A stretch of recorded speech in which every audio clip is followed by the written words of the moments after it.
Mr. Lavrov said in a press conference on Friday, "We have irrefutable evidence that this was yet another performance and that security services of a country which is trying to be in the front lines of the Russophobic campaign were involved in this performance."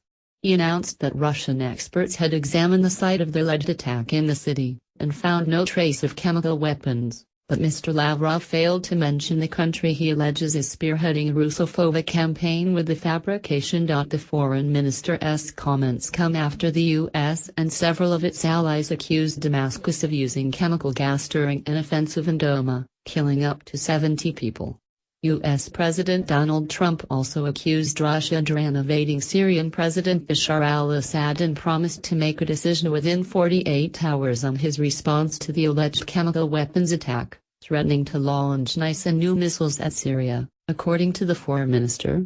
The Organization for the Prohibition of Chemical Weapons, OPCW, experts left to Syria not very quickly, without excessive enthusiasm and only under pressure from Russia and Syria. Sergei Lavrov says Russia has proof that actors staged the alleged chemical attack in Syria. Lavrov said Russian experts found no trace of chemical weapons. "We have irrefutable evidence that this was yet another performance," Sergei Lavrov said in a press conference on Friday. Russia's UK ambassador, Alexander Yakovenko, claimed the UK-funded White Helmets are famous for staging attacks in Syria.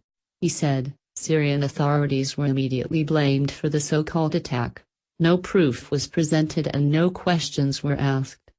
I think the conclusions were based on social media. Russian services for security visited the incident and didn't find any kind of substances there. No traces of chemical poisoning were found in local hospitals. We are interested in meeting experts there to carry out necessary tests."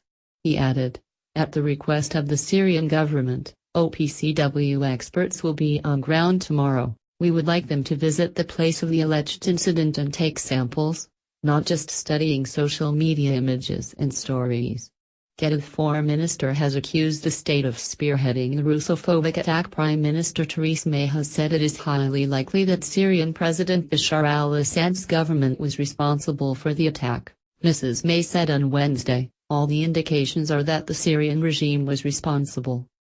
And we will be working with our closest allies on how we can ensure that those who are responsible are held to account and how we can prevent and deter the humanitarian catastrophe that comes from the use of chemical weapons in the future." She has said that use of chemical weapons cannot be allowed to go unchallenged, and that those responsible must be held to account. The permanent mission of the Russian Federation to the OPCW has called upon the Technical Secretariat of the organization to urgently send experts from the fact-finding mission to Syria in order to clarify all the details of this incident. And UN Secretary-General Antonio Guterres also called for a thorough investigation. He said, "This requires a thorough unimpeded investigation by the OPCW, without any restrictions."